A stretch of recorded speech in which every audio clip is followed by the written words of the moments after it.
It looks like we're slowing down. So I'd like to welcome everyone to the SAMHSA Center for Financing Reform and Innovation webinar on value-based payment for substance abuse disorder services.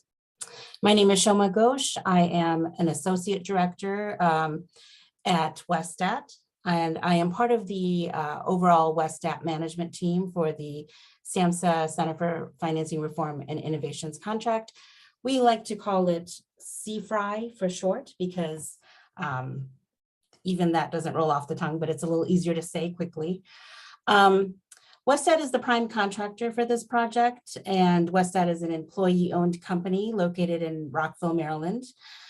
Since COVID, a lot of us are remote, and I'm seeing people in the chat here put in where they're from. I am from Appleton, Wisconsin, which is about 20 minutes south of Green Bay. So today in Appleton, we are a little bit sad because our Packers lost yesterday. We're a little bit happy because at least our quarterback, our very young quarterback, is maturing. He looks better. He's going to get better. And we're also happy because it's a balmy 50 degrees here. And so we're all wearing shorts, including me. So you're seeing a very professional attire on top, shorts on the bottom. The CFRI contract. So as I mentioned, the Center for Financing Reform and Innovations contract. It provides SAMHSA with a pretty flexible vehicle to look at any questions regarding financing and mental health and substance abuse prevention, promotion, services, treatment, the whole gamut. It's a really fun contract that we get to manage here at WestStat. And we serve all of SAMHSA and all the SAMHSA centers. And while today we are exploring value-based payments and substance abuse disorder services, it is one of 14 projects we are currently working on. Last month, we just did a webinar on financing coordinated specialty care for first episode psychosis. Other fun projects that we work on, we're gonna soon do a webinar and a report on funding of peer recovery support services across the US. And another one on trends in pediatric psychiatric beds, inpatient and residential beds for kids, and how the trend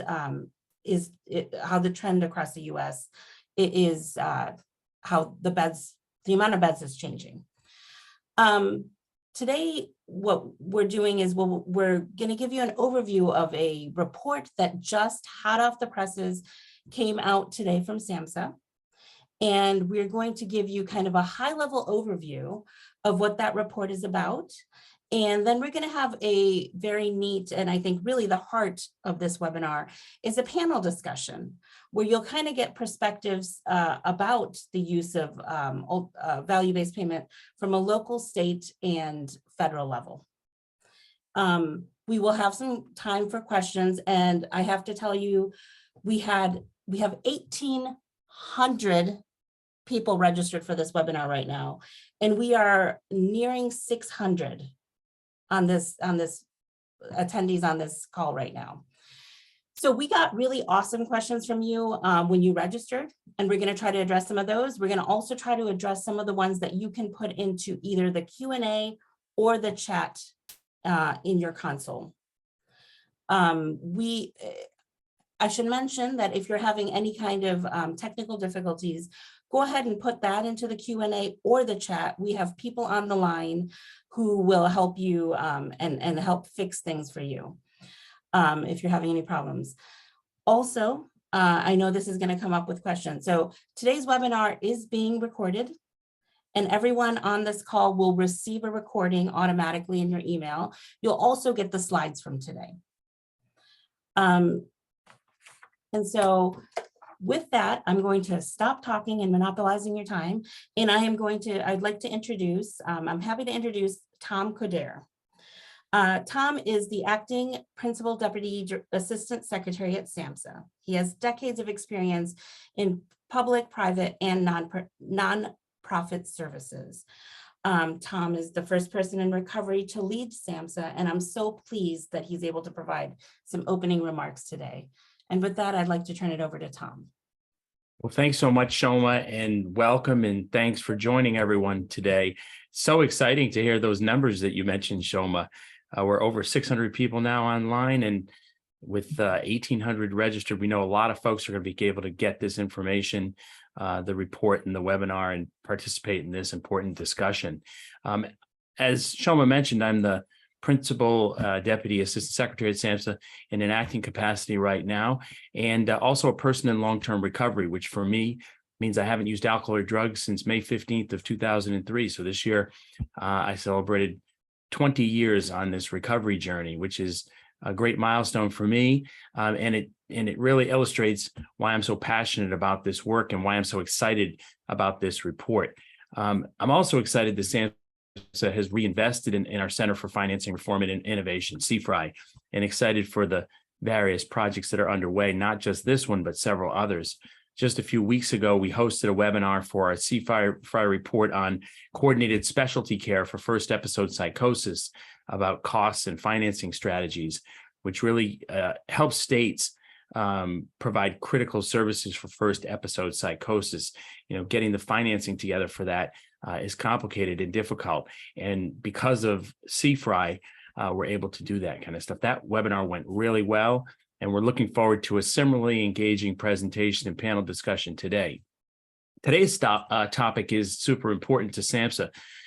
We all know the following. One, that the U.S. is moving towards a value-based healthcare system that pays for performance. That behavioral health providers, and in particular, substance use disorder providers, have been left out of federal investments that support transition toward value-based purchasing. And three, that the driver behind value-based payment models, this focus on value over volume, aligns with SAMHSA's mission for behavioral health treatment and supports to result in better outcomes for people we serve. That's what we're after. We're after better outcomes for the people we serve. There are certainly barriers to implementing value-based purchasing for substance use disorder treatment and recovery services, which are described in this report, and I'm sure will be talked about today at the webinar. But this report offers potential solutions to help overcome them. I'm so excited to see so many of you joining today because this validates what we already know, that these types of models hold immense promise and that people are really interested in them. So together, we can advance the types of innovative solutions to improve the quality and cost effectiveness of substance use disorder treatment and recovery services nationwide. Before I turn this back over to Shoma, I want to thank my colleague, Michelle Monroe, within our Center for Substance Abuse Treatment, for making this report a reality. I also want to thank today's speakers and expert panelists, Allison, Tyler, and Eric, for their time and expertise and wisdom, and special thanks to Westat and National Council. And finally, thank you to all of you for making time to learn more about this important work. Shoma, back to you. Thank you, Tom. Tom, you got all kinds of call outs while you were talking. People were like, love you. I'm so jealous right now. Everyone's working so hard. We want to make sure people get recognized. Well, thank you, Tom. And with that, I'd like to turn it over to my colleague at Westat, Eliane Rosenfeld, who kind of took the leadership position with this report and really put in the bulk of the substance here. And it's a wonderful report, by the way, and you guys all should download it. Eliane, if you would like to go ahead and present on, give us a little overview. Sure. Thank you for that introduction. So this report really summarizes the evolving landscape of value-based payment for substance use disorder treatment and recovery services. We reviewed the use of value-based payment for SUD services within all 50 states and the District of Columbia, including steps taken by Medicaid, Medicare, private stakeholders, and within state legislation. And this information is all current as of March 2023. The report also highlights innovations as well as challenges and potential solutions to overcome those challenges for the utilization of value-based payment for substance use disorder services. So just to get things started, we thought it would be important to lay some definitions out there. So when we say fee for service, we're talking about the traditional method in which healthcare providers are paid for each service performed. Alternative payment models are a payment approach that consider the quality and cost efficiency of care in determining payments to providers. And then a value-based payment is a type of APM that rewards healthcare providers with extra payments for the quality of care that they're giving to their patients. While not entirely novel, only since 2010 with the passage of the ACA has there been that firm policy push to utilize these types of payment models within healthcare services in this country. And the ACA laid the groundwork, but the CMS, the Centers for Medicare and Medicaid Innovation Center have really led the charge. That being said, early VBP, value-based payment initiatives focused primarily on physical health services and really did not include substance use disorder services or other behavioral health services. In recent years, given the impact of SUDs on this country, there has been growing movement towards using these alternative payment models for substance use disorder services. But because it's been done only so recently, the evidence around the impact of value-based payment on SUD services is really in its early days. But there has been some evidence of a reduction in healthcare costs and improved provider performance. But models of care that focus on quality over quantity really do have the potential to improve the coordinated and integrated care that's necessary for the complex and continuing needs of individuals with substance use disorders. So states are really taking various approaches to implementing value-based payments into their substance use disorder service treatment. And many states are using 1115 demonstration waivers or other types of waiver authorities to set VBP goals in their Medicaid programs. They're also using funding from the Support Act to do so. And then private providers are partnering with managed care organizations to also deliver value-based care. In our overview of what's going on in states, it's important to note that our categorization process was based on information gathered from each state's current or pending substance use disorder policies for value-based payment. So we found that 8 states really do have well-developed and ongoing value-based payment initiatives for the use of for substance use disorder treatment and recovery services. 20 states really had little to no available evidence or for the use of value-based payment for these models. And then 24 states did have SUD performance quality measures incentives in their Medicaid programs. So many of you might have seen this before, but in order to drive alignment, the CMS Innovation Center created the Healthcare Payment Learning Action Network, APM framework. And the purpose of this framework is to allow for better comparison between what folks are doing when it comes to value-based payment. And it's important to note that this framework classifies APMs or value-based payment on the extent to which payments reward value of services rather than volume of services. So you can see that category 1 is just the traditional fee for service with no link to quality or value. And then the categories go further once you get to category 4, which really is the most value-based. And our state-by-state review utilized this framework. So here you can see the map depicting the classification of states' value-based payment for SUD services. Like I mentioned previously, 20 states were classified in category 1, meaning they use only the traditional fee-for-service model. 21 states were placed in category 2, meaning they had some sort of value-based strategy for SUD services that has a link to value or quality. So examples of these kinds of strategies could be payments for infrastructure to enhance availability of medication treatment for opioid use disorder, or bonus payments to providers who are reporting treatment outcomes of their SUD patients. Now, we had 9 states that were categorized in between categories. So we had 1 state that was a combination of categories 1 and 2, and then 8 states that were a combination of categories 2 and 3. It's important to note that no states had any VBP strategies that fully aligned with categories 3 or 4. So you could see that, these are early days and that no initiatives are able to go as far in that framework.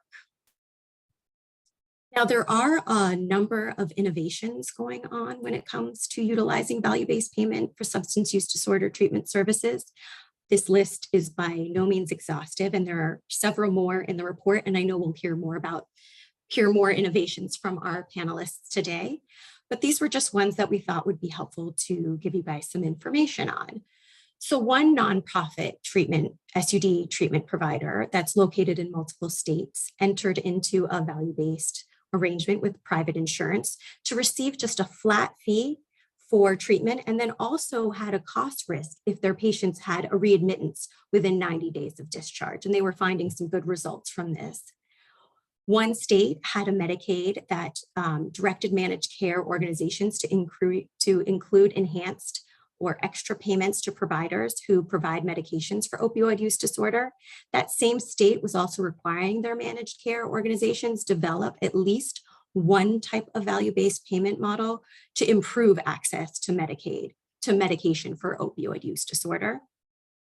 Another state legislator passed a bill to establish pilot programs that were really having performance-based residential treatment facilities and wanted to measure how those performance-based facilities compare to other facilities in the state. And then another nice example is an independent practice alliance that was really focusing on finding ways to integrate substance use disorder care into primary care practice. And one way they did this was providing extra payments for providers who would give MOUD. And then they also gave upfront payments to those practices in order for them to build the infrastructure necessary to integrate that SUD care. So that might mean hiring additional staff, updating their electronic health records, or whatever else those practices specifically needed. So of course, implementing value-based payment for substance use disorder presents numerous and overlapping challenges. And one of the main ones is care fragmentation.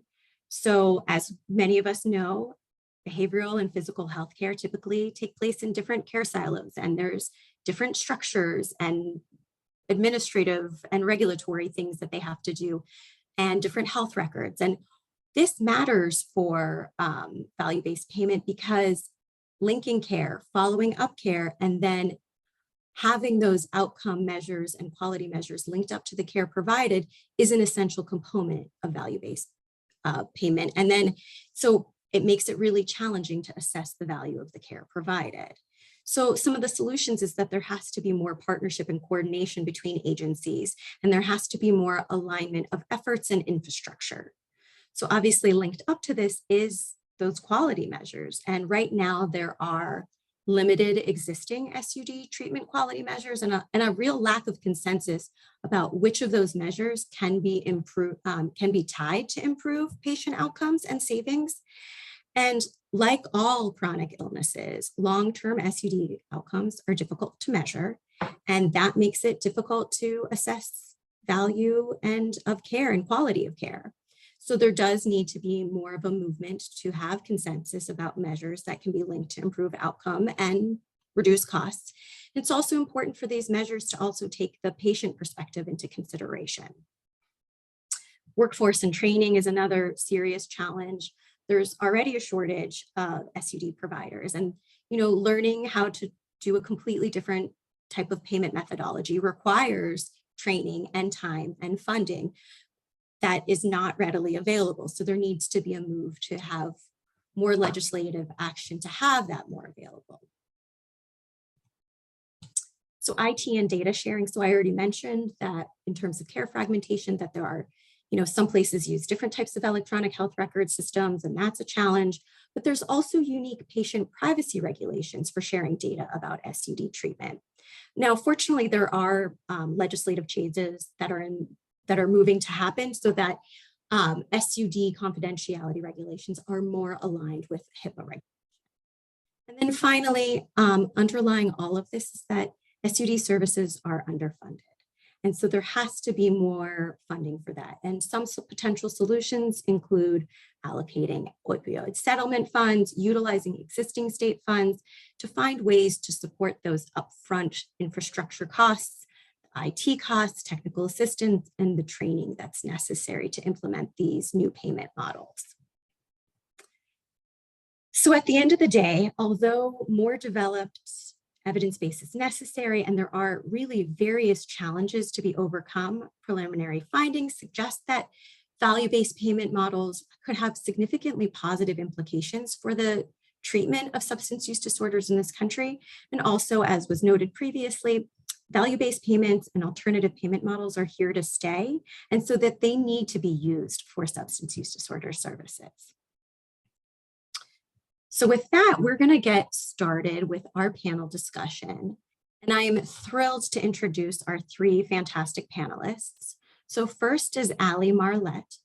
Ali works with the State and Population Health Group at the CMS Innovation Center. And at the CMS Innovation Center, she leads a team exploring behavioral health concepts.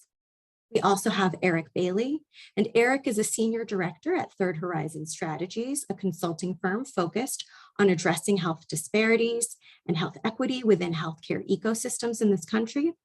He also oversees the Alliance for Addiction Payment Reform at Third Horizon Strategies and is himself a person in long-term recovery. Tyler Sadwith is with us, and he is the Deputy Director of Behavioral Health at the California Department of Healthcare Services. Tyler is responsible for leading the department's ambitious agenda to strengthen behavioral health care access, quality, and service delivery to achieve equitable healthcare outcomes for the over 15 million Medi-Cal members in California and served through their programs. So to get things started, I'm going to turn things over to Ali, who's going to tell us a little bit about how CMS Innovation Center views and supports the use of value-based payment for substance use disorder services. Yeah, thanks so much, Eliane. I'm really happy to be here today and to learn more about this report and from my fellow panelists. And as Eliane mentioned, I work within the State and Population Health Group at the Innovation Center, so always very eager to learn more about this innovative work happening in states. I'll start, just provide a quick overview of the Innovation Center and our authority, as I think this framing is important as we think about how we structure any new payment or service delivery models. So the Innovation Center was established in 2010 as part of the Affordable Care Act, and our enabling statute explicitly provides the authority to test innovative healthcare models that preserve or enhance the quality of care for beneficiaries in Medicare, Medicaid, and the Children's Health Insurance Program while spending the same or less. And so if a model achieves that goal, a model may be expanded in duration or scope, and that includes expanding the model nationally. And in the last couple of years, as you may have seen, the Innovation Center articulated a vision to achieve equitable outcomes through high quality, affordable, person-centered care as part of our strategy refresh. And the path to achieving this vision is organized around 5 strategic objectives, which will guide our models and our priorities. And our progress here will help to assess the Innovation Center's work and impact. So quickly, the 5 objectives there are drive accountable care, which is a central goal to increase the number of people in relationships with providers who are accountable for patients' costs and improving their care. The second objective is advance health equity. Just part of our strategy to improve quality, we really want to embed equity into all aspects of our model and increase our focus on underserved populations. The third is support innovation. We can always do more to support model participants looking for ways to innovate care delivery approaches, and that includes providing actionable and practice-specific data, technology, disseminating best practices, and creating peer-to-peer learning collaboratives and offering payment flexibilities. The fourth is addressing affordability. In addition to payment models reducing expenditures in Medicare and Medicaid, our models should also have an impact on lowering the patient's out-of-pocket costs. And then the fifth objective is partnering to achieve system transformation. This last part of our strategy is aimed at furthering the reach of health transformation. We need to align our priorities and policies across CMS and HHS and work in tandem with commercial payers, purchasers, states, and beneficiaries to achieve this vision. And so there are a couple of models at the Innovation Center over the past few years that have focused on value-based payment for substance use disorder services, and I'll highlight those and I think talk a little bit more about some lessons later on today. So the first is the maternal opioid misuse model, which was implemented in 2020 and supports state-driven programs to improve the integration of maternity care with behavioral health and opioid use disorder treatment for pregnant and postpartum women, pregnant and postpartum Medicaid beneficiaries. And so in addition to providing integrated physical and behavioral health care, the MOM model participants provide care coordination and other supports to alleviate common barriers to care, such as transportation, childcare, and stigma around seeking treatment for opioid use disorder.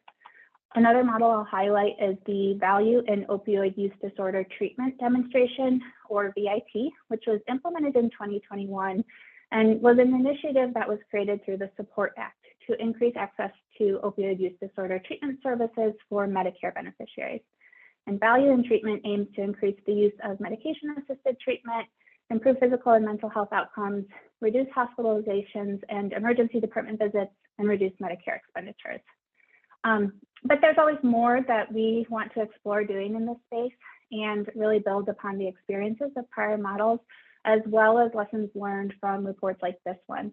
And so we've been doing a lot of work here to research and hear from a variety of behavioral health providers and other interested stakeholders to really understand the barriers to value-based payment that mental health and substance use disorder providers face, and really try to better understand these challenges and think about how we at the Innovation Center can use our authority to design and test new payment and delivery models that would address these challenges.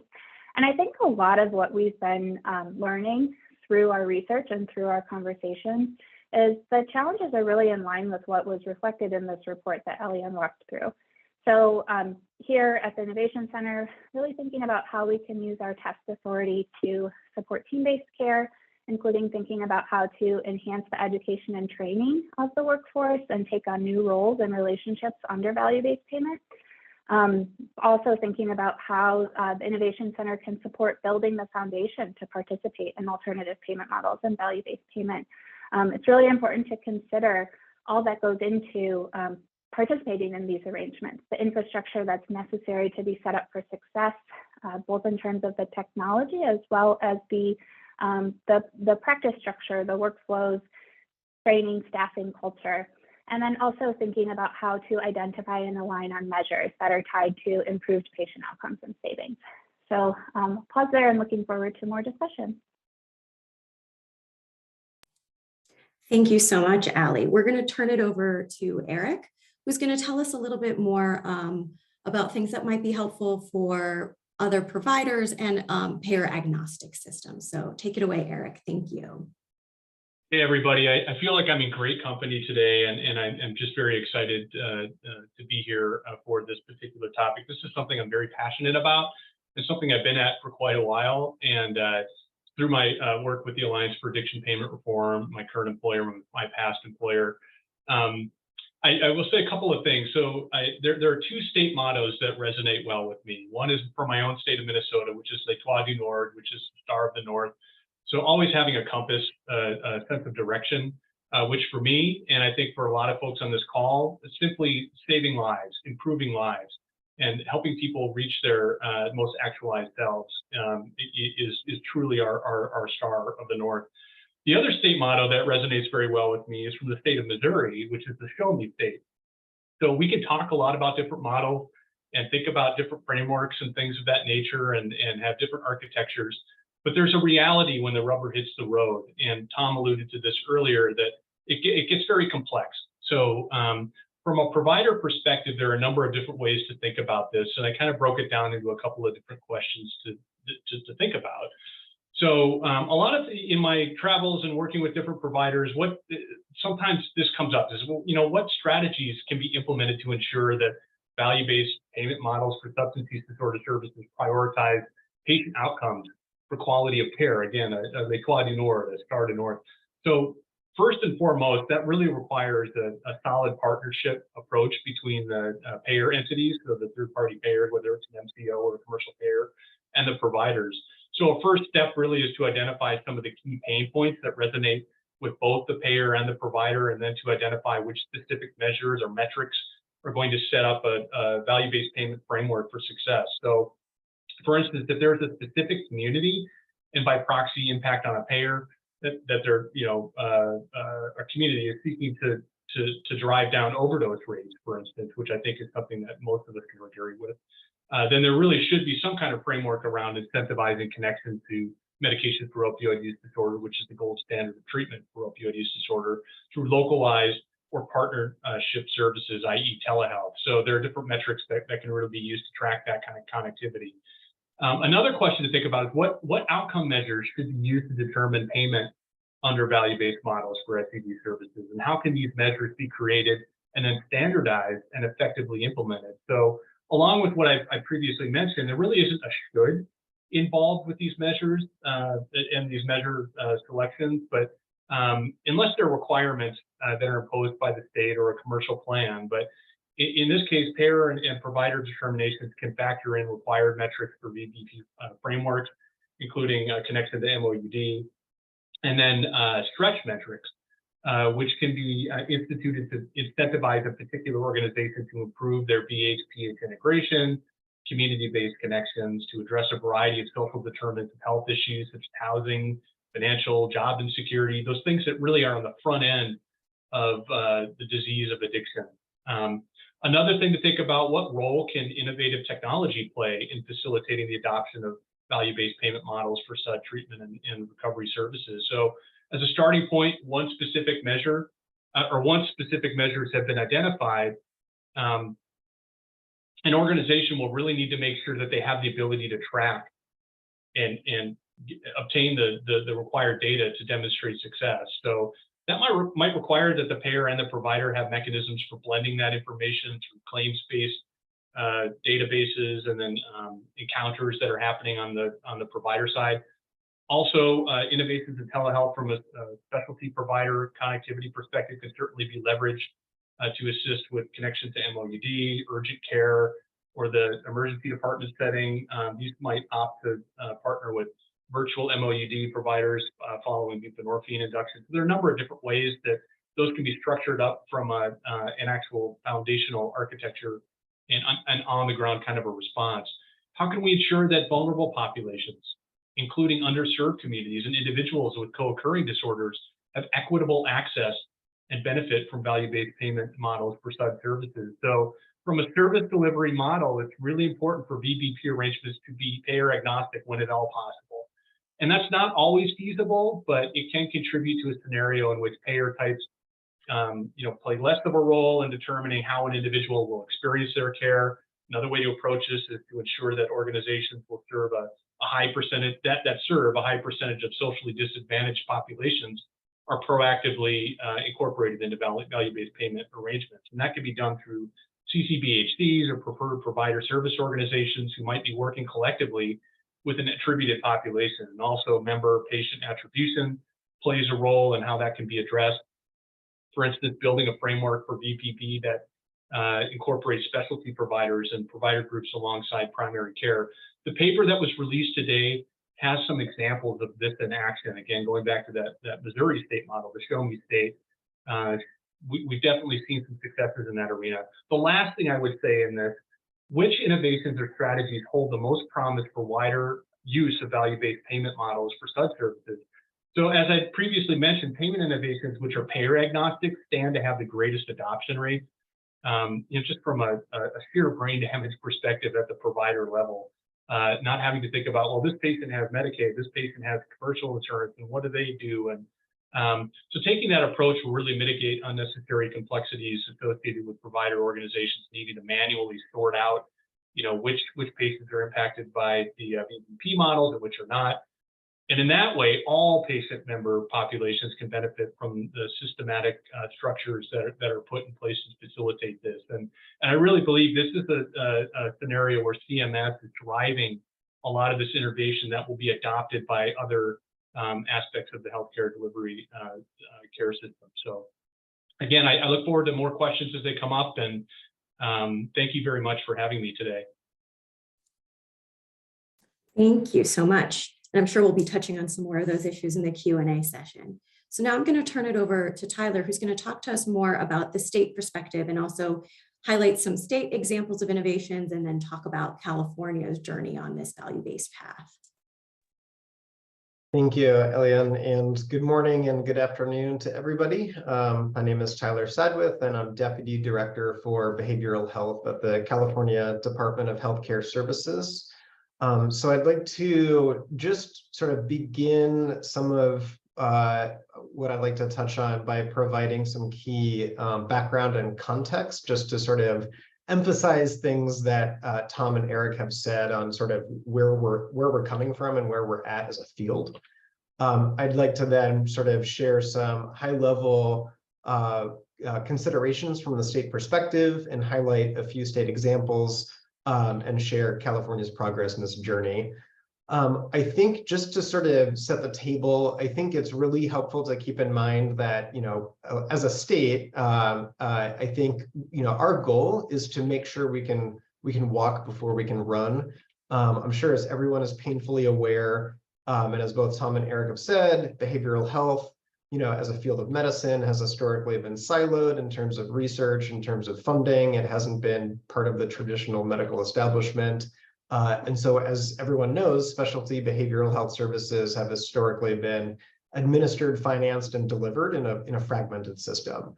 And I think it's arguable that these issues of fragmentation and neglect in funding is more acute for substance use disorder than for mental health. I think it's helpful just to keep in mind, you know, just as like a data point, prior to the Affordable Care Act, a predominant funding source for publicly funded SUD treatment was grant funding, including the SAMHSA substance use block grants. And I think it was the Affordable Care Act, in particular the adult Medicaid expansion, which really catalyzed a shift where Medicaid became the primary payer for SUD, and a large segment of providers began participating in Medicaid and in insurance for the first time. So things like provider enrollment, clinical documentation, record retention, billing policies, claims submission, electronic health records, negotiating contract terms and payment rates with managed care plans. For many SUD providers, this is new in the past decade. So we're at a different starting point relative to capacity, administrative capabilities, and sophistication, you know, compared to like large health systems and IPAs that are doing this today with managed care plans. So just to speak for California, just to sort of really illustrate this point, we have a county-based delivery system for publicly funded behavioral health care. And where we're at right now is we are moving from a cost-based reimbursement methodology into a fee-for-service payment model. So historically, providers were only reimbursed at the lower of interim rates or actual costs. Their costs were reconciled. So any innovation they achieved, any efficiencies they might have implemented, they were disincentivized from doing so. And it's now under what we call CalAIM. On July 1st, we implemented a fee-for-service payment model, which of course is a fundamental building block for any alternative payment model or value-based purchasing arrangement.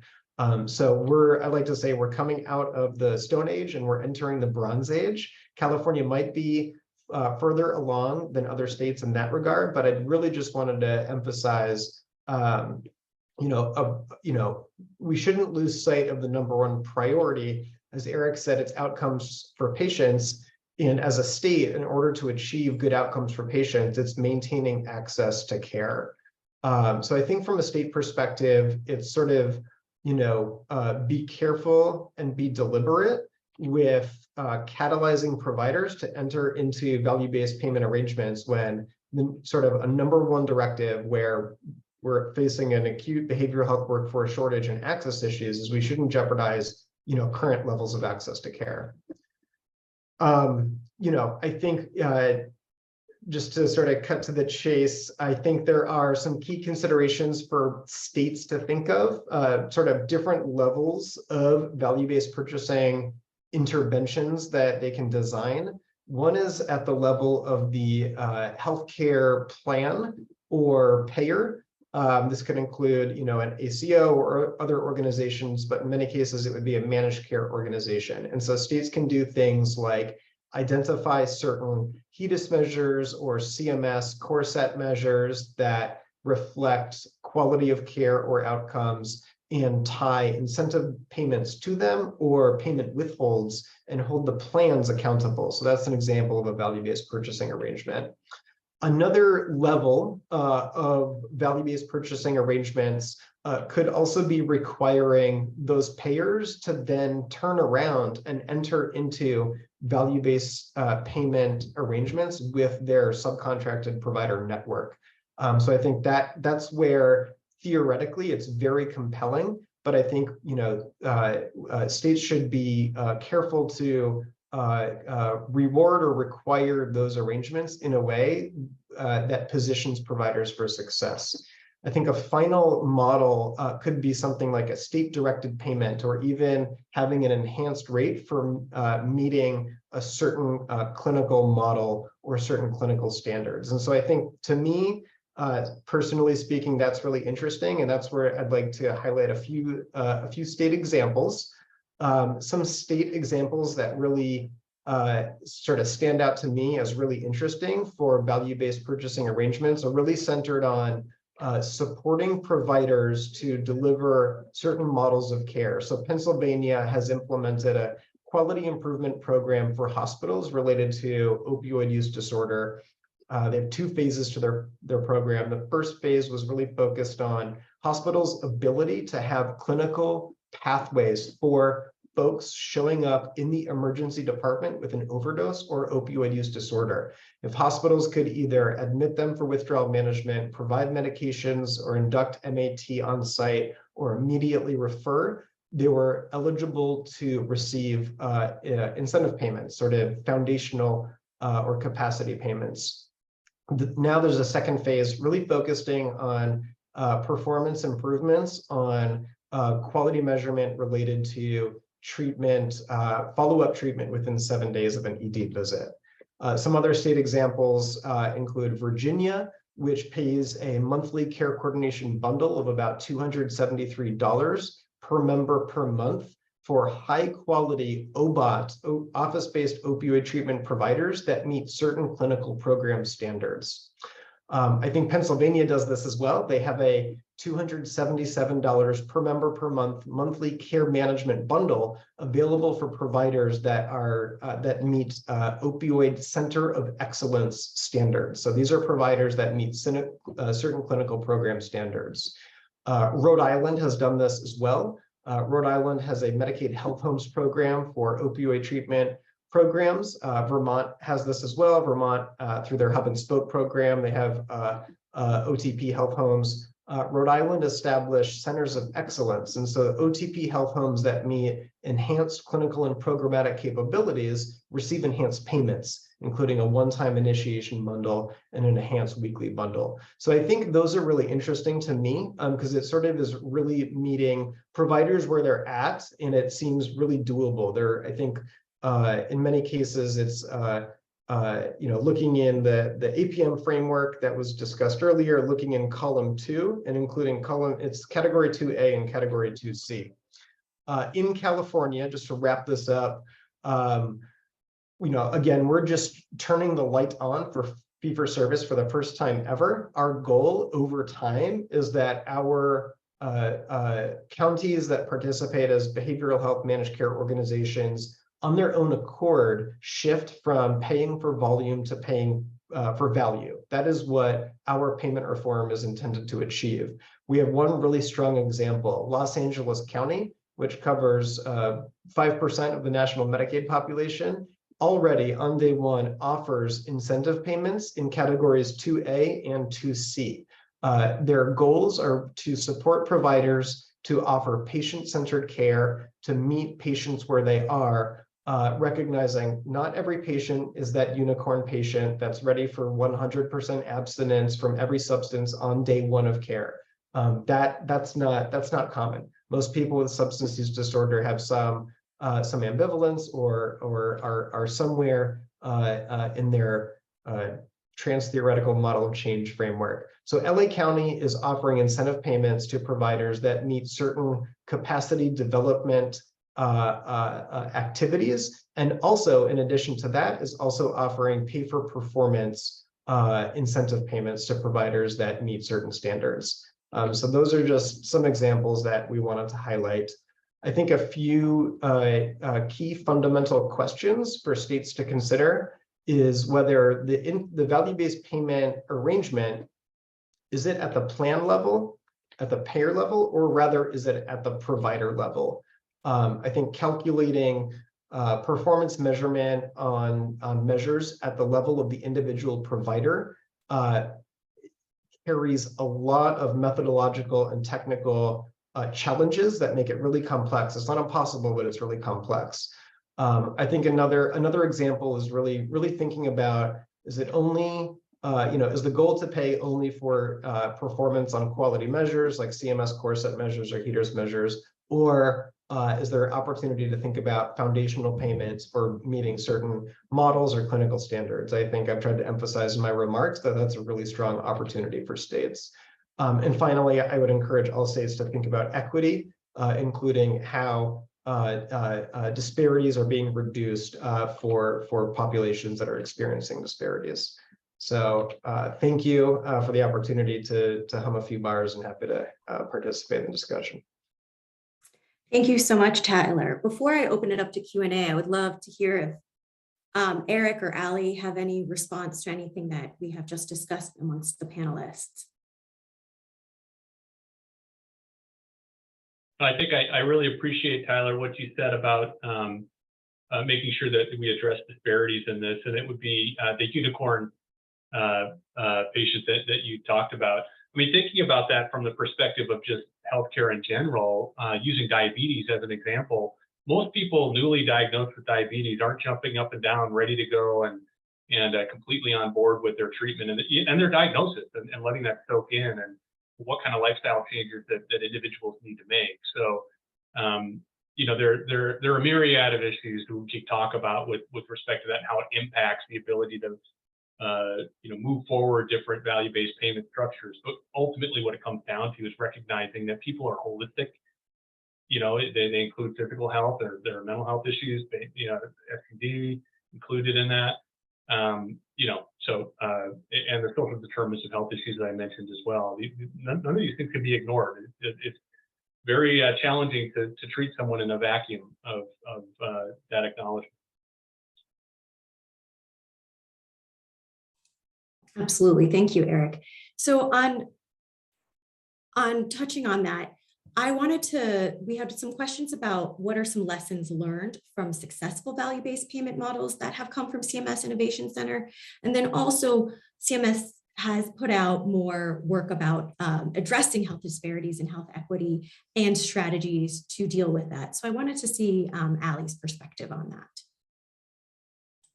Yeah, sure. Happy to talk a little bit. So the two models that I mentioned, the MOM model and value in treatment, I think some of the challenges and lessons from the report were experienced in those models as well, both sort of at the implementation level, but also at the operational level of CMMI working to develop and implement the models. I think that siloing both at sort of the practice level and sort of within state, and that fragmentation that I heard mentioned and seen a few comments in the chat that I've been able to skim, but also thinking about coordination across state and federal partners. I think, especially in MOM, there's another model, the Integrated Care for Kids model, that I didn't talk about, the INC model, that really have tried to be thoughtful about, increasing that coordination and trying to reduce that fragmentation and siloing. And it's something that's definitely top of mind for us. The MOM model has had an evaluation report come out, I think, in this past year. And I think there's a lot of really good lessons that are coming out from that evaluation. Every CMMI model does have an evaluation component to it, so watch for those to come out, periodically with our models.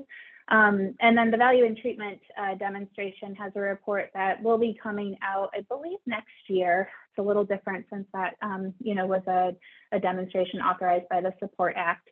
But in both of those models, I think this, the evaluation as well as the anecdotal experience, really one of the things that we're learning is that providers may be making progress in enrolling beneficiaries, but some of the administrative issues with getting set up to participate in value-based payment, particularly with billing Medicaid, billing Medicare, and some of the staffing issues are really challenges for participants. So that's something we've been trying to think about, is how can we think about future efforts at the Innovation Center that can, try to think about those challenges and those burdens in a little bit of a different way and maybe streamline things. Just in terms of MOM, I think, again, there's barriers to integrating care at both the provision of care level as well as sharing data across partners. That's something, I think this was touched upon a couple of times here in the discussion today. That's something that's, a really big challenge that providers experience, I think states experience, the federal government experiences, right? How to meaningfully share that data across different partners. So that's something else that we're trying to be thoughtful about, as well as we explore future concepts at the Innovation Center. Thank you so much, Allie.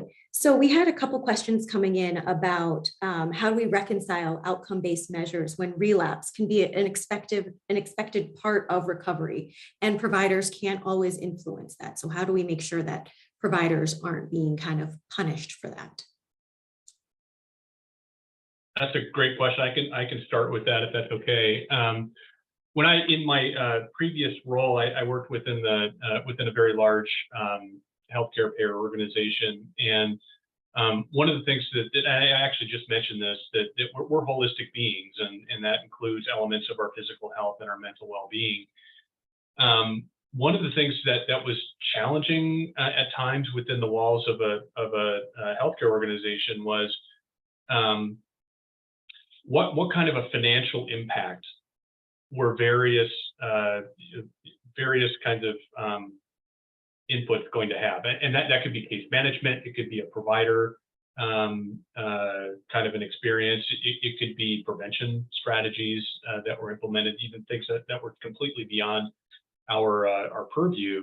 But ultimately, a lot of the discussions that I really tried to direct people to were impact to total cost of care. What I mean by that is that when we think about SUD in particular, when left unchecked and either untreated or undertreated, depending on the circumstance, it can have an extraordinary high impact on total cost of care, on iatrogenic consequences of unchecked or undertreated SUD. It can lead to significantly higher healthcare costs from the diseases of addiction. Alcohol use disorder, for instance, tends to be a bit more of a slow burn for the most part, with liver disease that can advance more in later stage for many people. Opioid use disorder can have very acute kinds of medical expenses when someone gets the endocarditis, for instance, from intravenous drug use. So these are things to take into consideration, that when we think about the impact that a variety of different interventions are going to have, it's very challenging to pinpoint any one thing over another, and rather look at it from more of a marathon than a sprint. So there are many different points, there are many different ways to intervene. To Tyler's point earlier, people come at it from individuals that are experiencing discord in their lives due to an SUD. will have a varying degree of readiness for change. That can have an impact on, how willing people are to actually follow through with what's recommended from a treatment perspective or prevention kind of a perspective to keep things from getting worse. So those are all things that need to be factored into value-based payment. How do you incentivize, this is the punchline, how do you incentivize the organization to treat it as a marathon, not a sprint? So rather than jumping from fire to fire, how do we recognize that STD is truly a chronic condition that should be treated over the course of many years, not just 30 days of treatment and then wham, somebody is done and that's it. It doesn't work that way. It doesn't work that way with other chronic illnesses. So I would like to hear what the panelists have to say on this, but that's really how I see this. Sure, Tyler or Allie, would either of you like to have some final thoughts on that?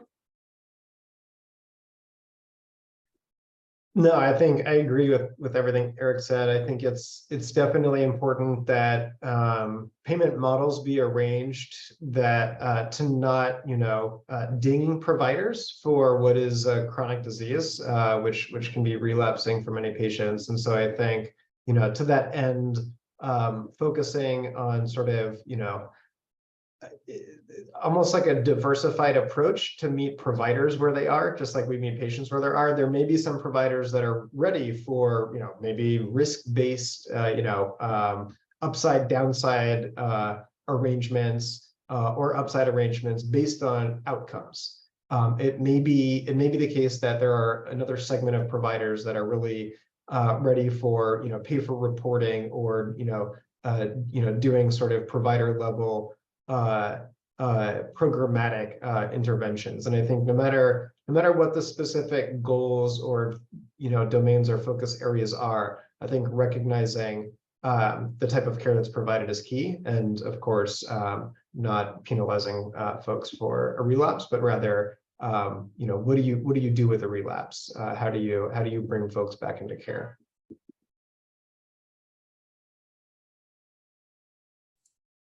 Fantastic. Well, I think we are just out of time right now. So I want to thank all of our panelists and our participants for such an interesting and thought-provoking conversation. And we so appreciate everybody taking the time out of their day to be here. Shoma, are there any other thoughts that you have or anything else that you'd like to share as we wrap things up? No, this has been a fascinating discussion. And as I mentioned at the beginning of this webinar, we will be sending around the slides and the recording after this webinar in the next couple of days. Thank you, everybody, and have a wonderful afternoon. Thank you, guys.